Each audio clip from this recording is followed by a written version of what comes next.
What's up, guys? This is my GMC C5500. I'll be replacing the heater core on it. I didn't see too many videos online, so I just wanted to make one. I'm just walk through the process of the way I'm gonna be doing it. Just the way this looks right here. From what I can tell, I'm gonna have to be removing these looks like 1/4-inch screws, but it might be smaller. Gonna be these little guys. That one there, that one there, and right up here where it says the word here, pretty much says for heater service, cut here. So we're gonna be cutting that up, and I'll show you guys the way it looks in a minute.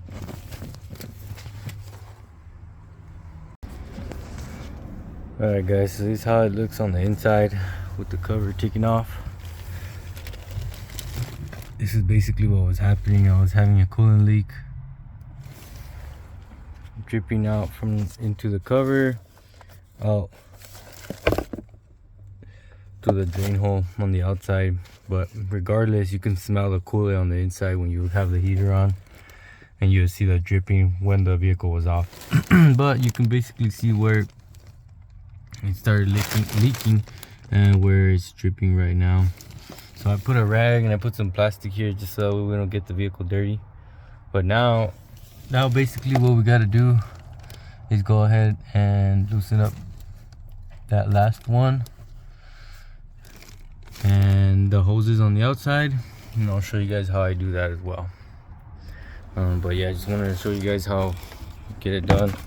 Basically just cut it with a knife right where it says for heater service, cut here. Took off all the bolts, and this is how it looks on the inside with the cover off. Just before I keep going, I just wanted to let you guys know I removed this guy because it was in the way of some of the bolts of that cover. It's gonna be a 7mm bolt for this guy and also for this one. I had to move it out of the way to get some of the bolts. Those two are 7mm, and the ones for the cover, the small ones, are either 5.5s or I use the 732. But I'm gonna go ahead and show you guys on the outside to remove those coolant hoses. Right, so this is on the outside, guys. Pretty hard to tell, pretty hard to see exactly where they hook up from here.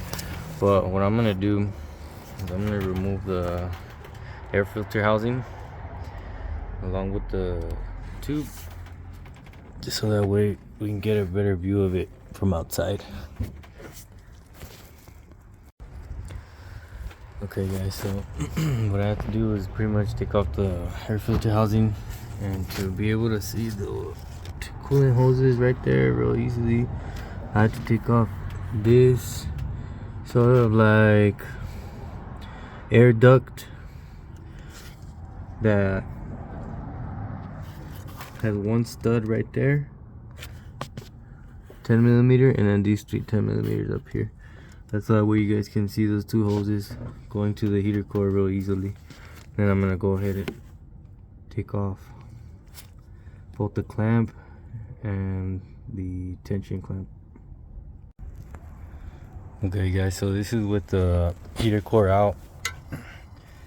That was a 5.5 or 7/32 screw that was holding it on at the top. Once I got the hoses off on the outside, that's when I was able to get this guy out. You're gonna have to kind of wiggle and jiggle your way out. But as you can see, got some coolant crusted at the bottom, but nevertheless it was dripping when we checked it out in the front. I'm gonna take it to compare, and the only thing I want to show you guys is where I got stuck.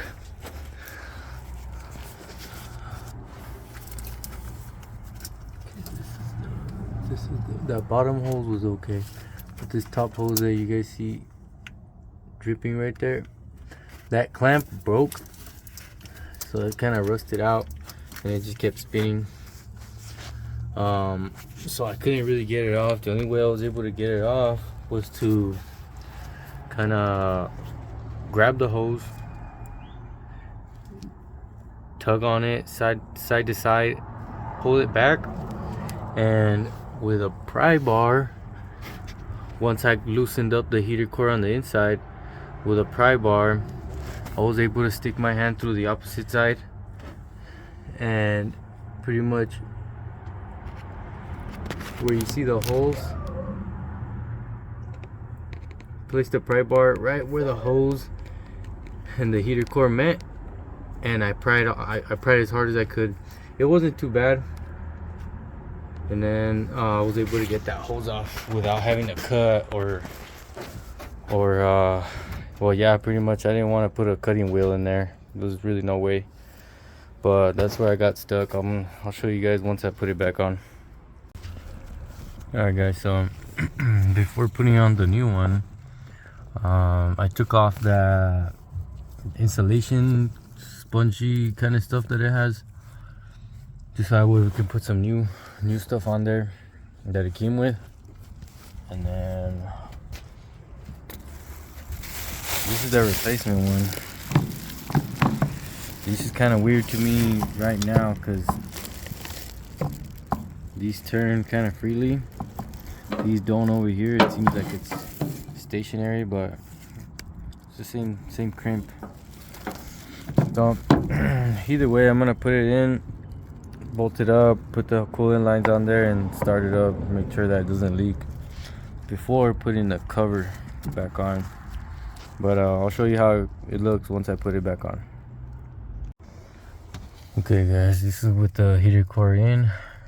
Put that padding on there, and I put that little clip with the screw. But what I figured out is that you need somebody to hold this tube right here in the meantime that you're on the outside putting that hose on, or else the heater core is just gonna keep coming back out. So I just wanted to show you guys how it looks with it in and what you got to do to pretty much get the hoses in on the other side.